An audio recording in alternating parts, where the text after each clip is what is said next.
Добрый день, как дела? This is my second day of my water fasting journal. This is Anastasia, and as I promised, I will keep documenting my journey without fail. And I'm extremely tired. I had so many different things I had to do today, including attending a charity chapter meeting way in Tampa, but I'm so grateful to be part of the good cause.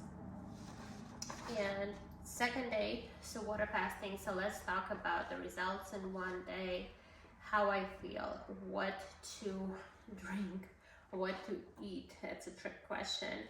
And also I promised you to share why water fasting is better than LIPO and how LIPO can kill you, not just at the table, but later in life. So Anastasia with you. My weight went down 5 pounds, mostly water, of course, water.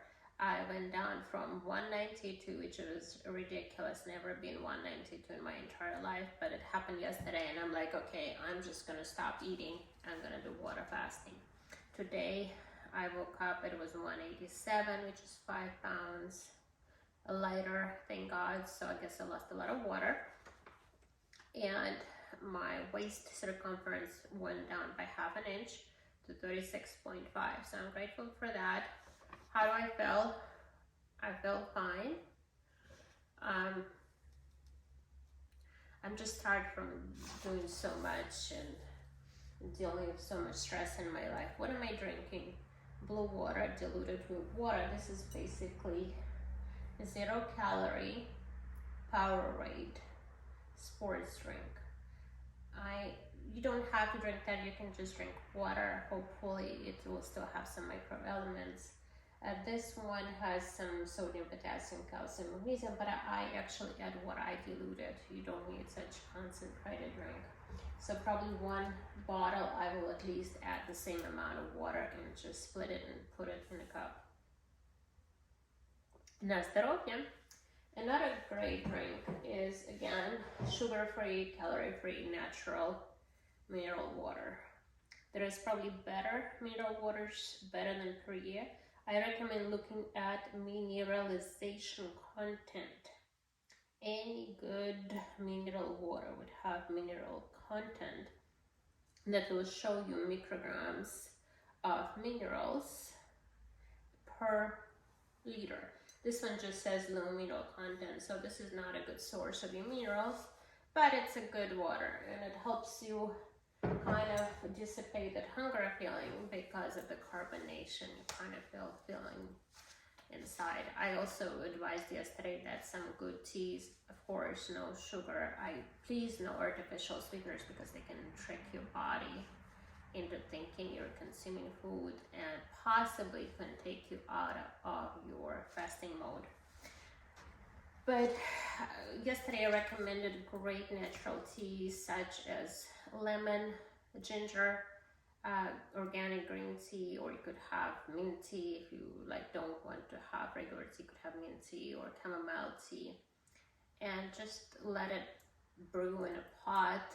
Ginger is wonderful for antimicrobial properties, antiviral. I also added some bay leaf, those laurel bay wreaths that those Greek warriors always wore on their head. It was not just for decoration and good looks, it was also very helpful in healing their wounds and being antiviral, antibacterial agent. And you can actually put it into vodka, strong Russian alcohol, and just let it sit there for a few weeks. And then instead of just drinking vodka, you could drink this wonderful concoction with bay leaves, which is also very helpful. Please don't drink it straight, please dilute it with something, at least water. And I don't recommend drinking alcohol while you're fasting, I'm just saying down the road. Okay, what to eat? It's a trick question. On water fast, you don't eat. You don't want to get your body out of the fasting mode. However, some of us cannot really hold on to such, strict water regimen. So I think there are some good research that has been done on a fast mimicking diet. I believe Walter Longo is one of those involved physicians, really amazing person. You can see him on YouTube.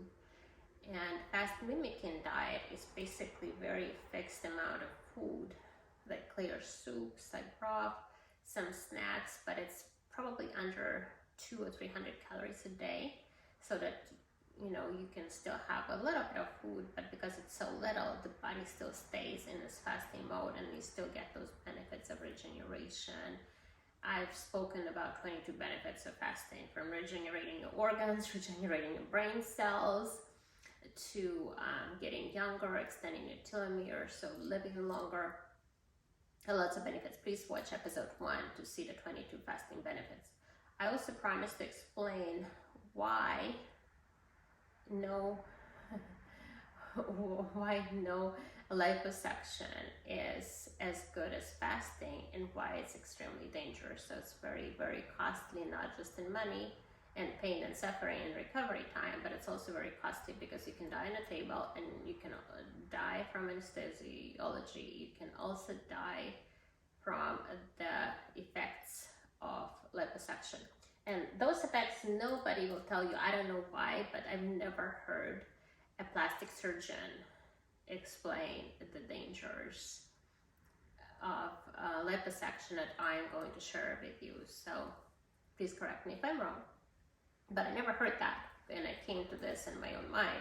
But what happens is that if you suck out the fat, your subcutaneous fat, from the normal areas of your body, such as your abdomen, your legs, your arms, body still has to store glucose somewhere. Where can it store it? In fat cells. That's where insulin pushes it.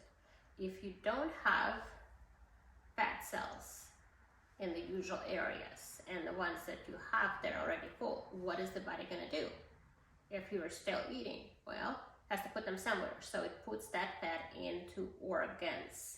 And then you have internal organ fat, and that is deadly. Like fatty liver is one of those diagnoses that we hear, and it could be non-alcoholic fatty liver. So that fat inside your kidneys, spleen, inside your liver is extremely dangerous, and you can definitely have a miserable life and die from it also. So having less fat in some parts of the body does not mean that you're healthy. You could have fatty liver or fat in your organs. So the best thing to do if you want to get rid of fat is fasting, because it's steady, it kills it, it's healthy. If you want a little bit of extra supervision, you can always find it. I believe in Russia and in Germany still, they actually have health insurance pay for your supervised medical fasting, which is amazing. I wish our healthcare in America was as advanced and not just sold out to big pharma, where they just give you a band-aid and cover up the symptoms you have by killing, something else in your body. It's just very, very unfortunate. So with the liposuction, you're probably going to go into diabetes risk, insulin resistance risk. Those are related. That's another risk of lipo, is when you don't have those fat cells anymore, the body cannot push the glucose out of the blood, and it can't keep the glucose in your blood because it's going to be super dangerous, right? Overdoing glucose, too low, too high is dangerous. So what can it do? The body has to produce more and more and more insulin to push the same amount of glucose into the fat cells, and that's becoming insulin resistance condition. That's pre-diabetes condition. So all of those are related, and hopefully this has been helpful. Again, today I'm exhausted. Tomorrow I'll try to do a better program for day 3 of water fasting. Please pray for me and my reunion with my daughter. I miss my daughter so much, and they're just still holding her away from me. It's been 2 years since I've actually lived with my daughter. It's just absolutely awful. So thank you for your prayers. This was Anastasia. Have a good night. До свидания.